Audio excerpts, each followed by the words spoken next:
लेकिन आरएसएस वालों ने नहीं दिया। क्या बकवास बातें महोदय।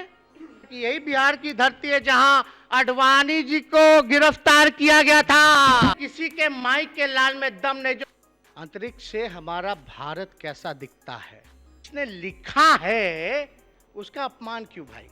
किसने लिखा भाई? बिस्मिल अजीम आबादी ने। आजकल एक दौर चला हुआ है भाई, देशभक्ति का सर्टिफिकेट ले लो, जो देंगे वो देशभक्त, जो नहीं देंगे वो देशभक्त नहीं। एक एनडीए के कोई विधायक हैं, बीजेपी के कोई विधायक हैं, उन्होंने कहा कि भाई मुसलमानों से जो है वोटिंग राइट ले लो। सब आप मतलब हद है, अद्भुत है। इस देश की आजादी में चाहे हिंदू हो, मुस्लिम हो, सिख है, ईसाई हो, सब लोगों ने कुर्बानी दी है। सब लोगों ने बलिदान दिया। हाँ, लेकिन आरएसएस वालों ने नहीं दिया।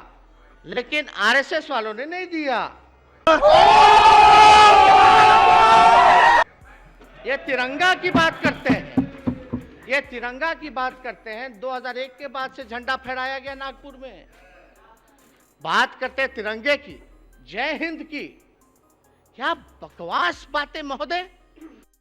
ऐसा एक बार लोग भूल गए। लोगों को याद दिलाना पड़ेगा कि यही बिहार की धरती है जहां आडवाणी जी को गिरफ्तार किया गया था। और महोदय, अभी लालू जी के सिपाही लोग खड़े हैं। माननीय नेता प्रतिपक्ष अध्यक्ष महोदय, किसी भी संस्था या किसी भी व्यक्ति जो इस सदन में मौजूद नहीं है उसकी चर्चा आप गरिमापूर्ण पद पर बैठे हैं और प्रोसीडिंग का पार्ट नहीं बनेगा। कुछ गलत कहा ही नहीं। और हम ये बताना चाहते हैं कि किसी के माइक के लाल में दम नहीं जो मुसलमान भाइयों से उनका अधिकार छीन सके। किसी में हिम्मत नहीं है। क्या बात है? लेकिन ताजुब होता है, मुख्यमंत्री जी आप हमको कहे थे ना आरएसएस वाला खतरनाक है। आज ये खुलेआम ही लोग कर रहे हैं आपके रहते हुए। आप तो बात की बात करते थे। आप ये प्रोसीडिंग में नहीं जाएगा। क्या किसी भी संस्था का नाम जली ना, तेरी भी जली ना। हम ये कहना चाहते हैं कि जिस मान्य कौन बोला नहीं बोला हम तो जानते नहीं है उसको, लेकिन शहनवाज भाई आपका वोटिंग का अधिकार छीन लिया जाएगा। आप भी चुप बैठे। अरे आप वोट नहीं दे पाओगे। अरे मुख्य सचिव बिहार के कौन है? मुख्य सचिव से बिहार का वोटिंग राइट छीन लिया जाएगा। अद्भुत है। आपने मेरा नाम मेंशन किया, संसदीय परंपरा है। अभी खड़े हो गए, उस समय क्यों नहीं बोला? हम बोले। कहां बोले? हम आपको बोलिए, देते हैं रिकॉर्ड। बोलिए। हम बता रहे हैं, जो नागरिकता का अधिकार है, जो सिटीजनशिप है, वो लेने का अधिकार किसी सरकार को है ही नहीं। हम सिटीजनशिप दे सकते हैं। जो एक बार जो भारत का नागरिक है वो सदा नागरिक रहेगा। ये बयान हो सकता है। जब इस देश की आज़ादी मिली, जिन लोगों ने उस दिन तय किया कि ये मातृ वतन है, जननी मातृभूमि है, वो यहाँ रहे, उनका जितना आपका देश है उतना हम सबका देश है। उनको कोई भी दखल नहीं कर सकता। इस पर कोई चर्चा ही नहीं होनी चाहिए। क्या कर रहे हैं यार तू? अरे शहनवाज भाई, जो बात आप कह रहे हैं ये हमको ने उधर समझाने की जरूरत है। अब्बा नहीं मानेंगे। यही तो बोले, कॉन्ट्रास्टिंग कैरेक्टर्स है भाई आप लोगों में, कॉन्ट्रास्टिंग आइडियोलॉजी है आप लोगों में। यही बतवा तो हम कब से कह रहे हैं, लेकिन रोवा लोग समझे नहीं रहे।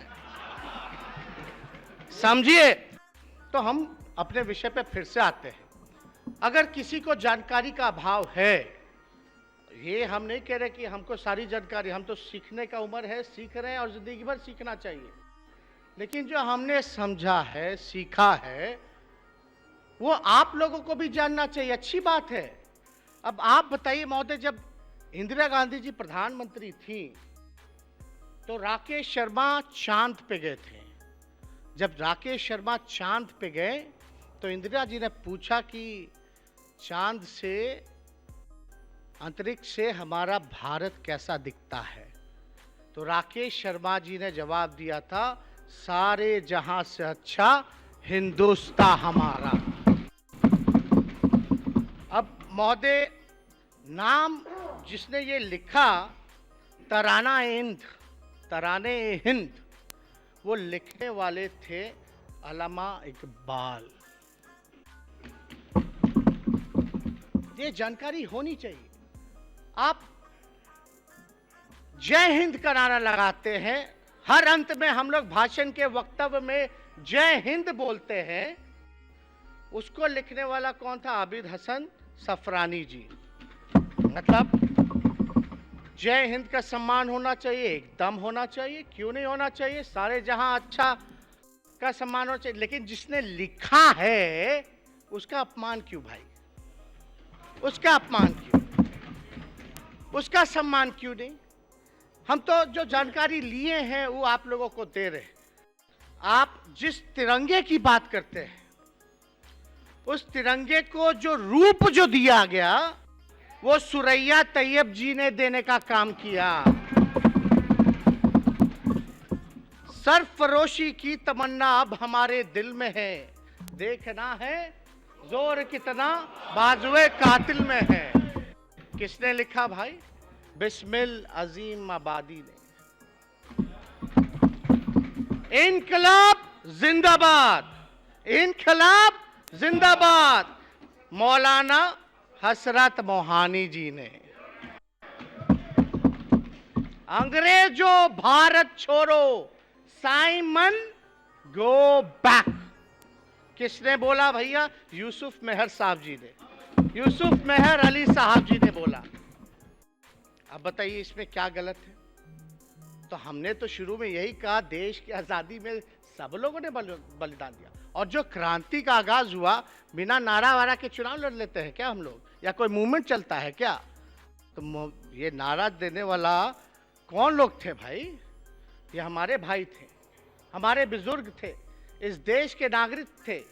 और तो हम बहुत नाम, एपीजे अब्दुल कलाम नहीं होते तो मिसाइल बनता क्या इस देश में? आप ये इसमें कोई गलत बात हमने नहीं कही महोदय, इस पे कोई टिप्पा टिप्पणी आप लोग मत कीजिए, बस जानकारी लीजिए हम कहां जा रहे हैं। हमें बात करनी चाहिए पढ़ाई, दवाई, कमाई, सिंचाई, सुनवाई, कार्रवाई वाली। हम क्या बात कर रहे हैं? कहां हम जा रहे हैं? क्या आपका मेरा भविष्य सुधरेगा? हमारे आने वाली पीढ़ी का भविष्य सुधरेगा?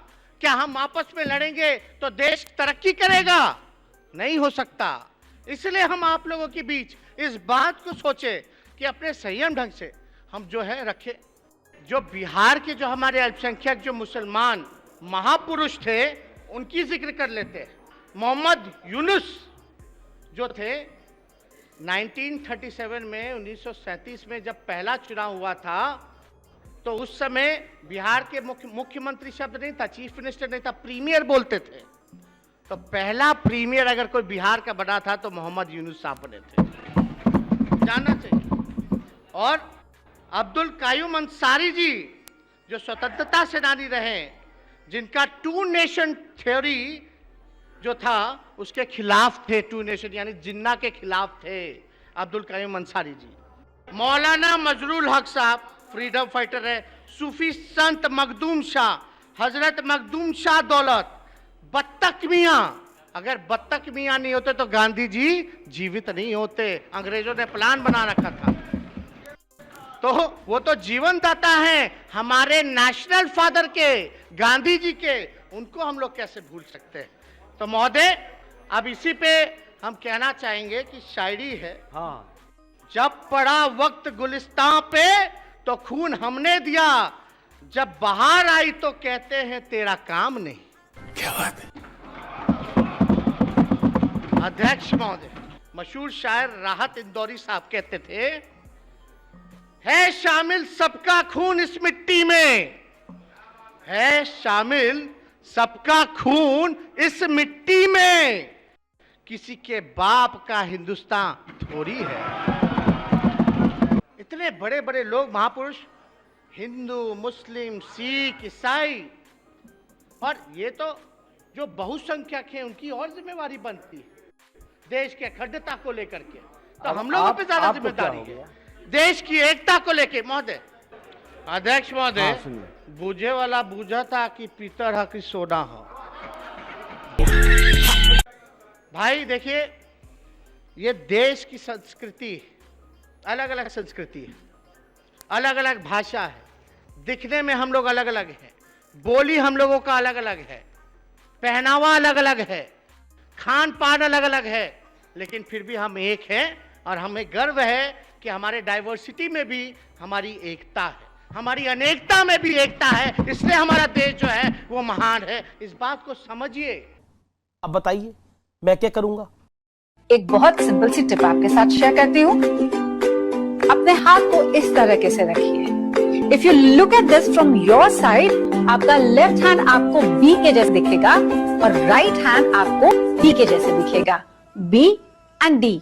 बी फॉर थोड़ी मदद रखिए। वे मैं थो तेरा मन पर